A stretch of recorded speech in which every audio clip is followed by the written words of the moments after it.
Thanks for coming. David Bradley here. I have found something when working with technology, and that you have to check all the settings. For example, do you know what happens when you record the reading of an article by Jim Butterfield and you don't turn the microphone on? Well, you get 10 minutes or so of this stunning picture of Mr. Butterfield and nothing else. Not that anyone would ever do that. So, what I have here is an article called A Commercial Note. It was in the August-September 1984 issue of TPUG magazine, which was the magazine of the Toronto Pet Users Group. Still in operation, some, pretty much 45 years on. Many people have come and gone, of course. Anyway, here we have an article. It is called A Commercial Note, written by Jim Butterfield of Toronto, Ontario. I have been asked lately if I'm going commercial. People who have seen some of my free programs seem to wonder if I'm going to start charging for them. No worry, but this is an appropriate time to outline some of the, quote, commercial activities in which I am becoming involved. First, I don't work for Commodore, never have. I do consulting work for Commodore, however, and have been asked to make presentations on their behalf from time to time. The fact is, I like their computers. Second, the videotape. Many readers know that I was involved in a television series about a year ago, Bits and Bytes, and the Academy on Microcomputers, produced by TV Ontario. About the time we wrapped up that series, I was approached by PF Communications, who asked if I would be interested in doing a videotape specifically on the Commodore 64. That sounded like a good idea to me. The TVO series had been general in nature. When you deal with a wide variety of machines, you can't get too intimately involved with the working of any machine. A video series that concentrated on a single machine, the Commodore 64, could get down to specifics. It sounded like something worth trying. I don't believe that you can teach programming with conventional videotape format. This would be especially difficult if the student used a computer connected to his television set. But you can make a user feel much more at ease with the computer and give you a glimpse of the machine's potential. Comments I have received on the videotape have been generally favorable. I did wonder, however, about one user group who reported our older members really liked it. And I wasn't sure about the viewers. The viewer who suggested I didn't match up to Jane Fonda. Next time, maybe I'll wear leotards. Third, the book. Brady should be publishing my machine language book around mid-August. I've been presenting machine language as a series of 8 evening sessions to the club, TPUG, for at least 5 years now. Would it surprise you to learn that my book has 8 chapters? It amazes me that virtually all books today either treat the processor chip as a disembodied thing not connected to a real computer, or bury the reader in a mishmash of maps and mathematics. Machine language isn't hard. Sometimes machine language programs can grow to be complex or long-winded, but the language itself isn't hard. And machine language needs to be used with the computer's environment. The user needs to link to input and output routines and to understand the tools available for doing such jobs as inspecting and changing memory. I frequently dwell on the subject of Commodore machine compatibility. If you keep away from the special tricks, they all work in the same way. And so I wanted to write the book to apply to all Commodore machines, PET/CBM, VIC-20, C64, the new Plus4, and Commodore 16, and even the B series to a limited extent. The problem with the B series is the absence of a good monitor and extra complexity in sitting the code. Fourth, the Pocket Diary book. This is a great subject for gags.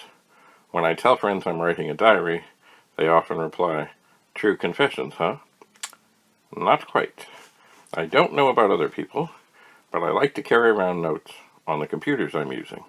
Favorite pokes, character sets, machine language reference, and so on. I might be on a bus or a plane when an idea strikes me, and it's great help to whip a set of notes out of my pocket and to follow up on it.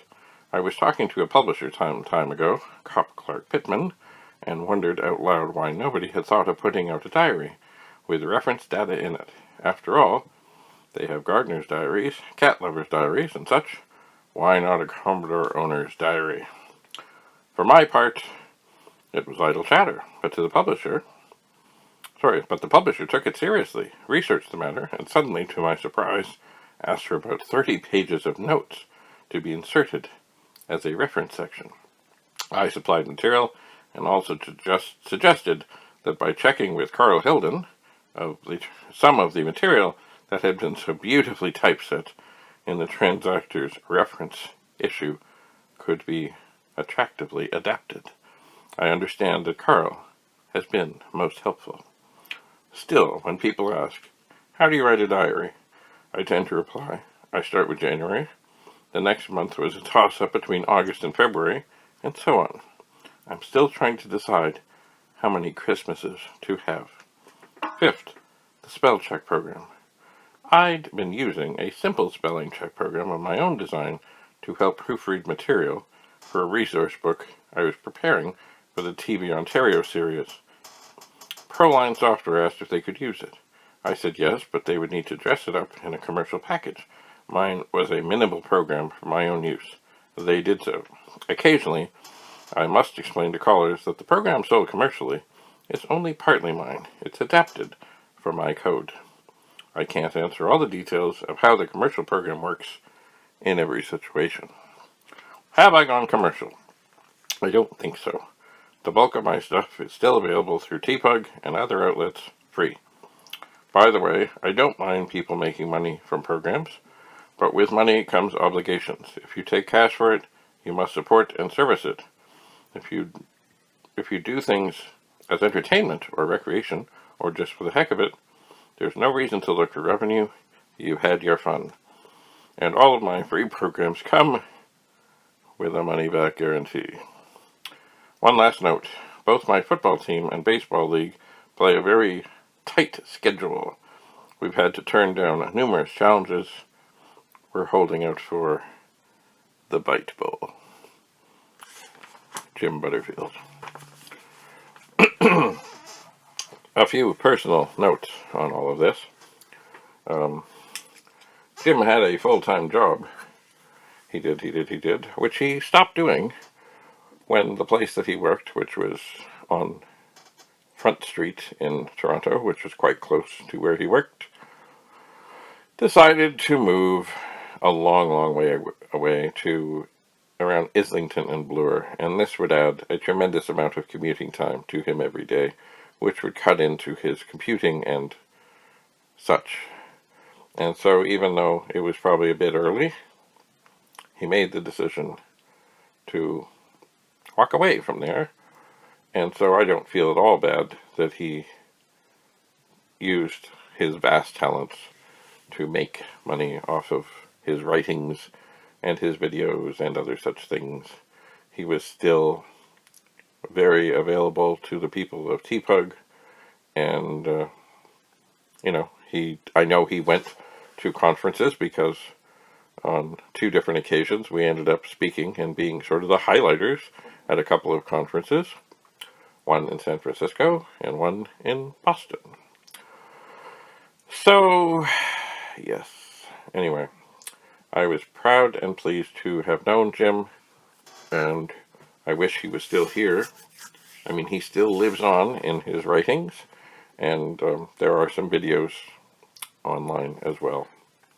And of course, he lives on in the memories of all who met him, talked to him, or maybe even shared a beer with him. Anyway. Well, I would say this recording has gone much better than the one where I didn't bother to press record. And so with that, I will sign off. Thank you for coming. Bye for now. Comments are always welcome. Stay tuned for more. David Bradley, signing off.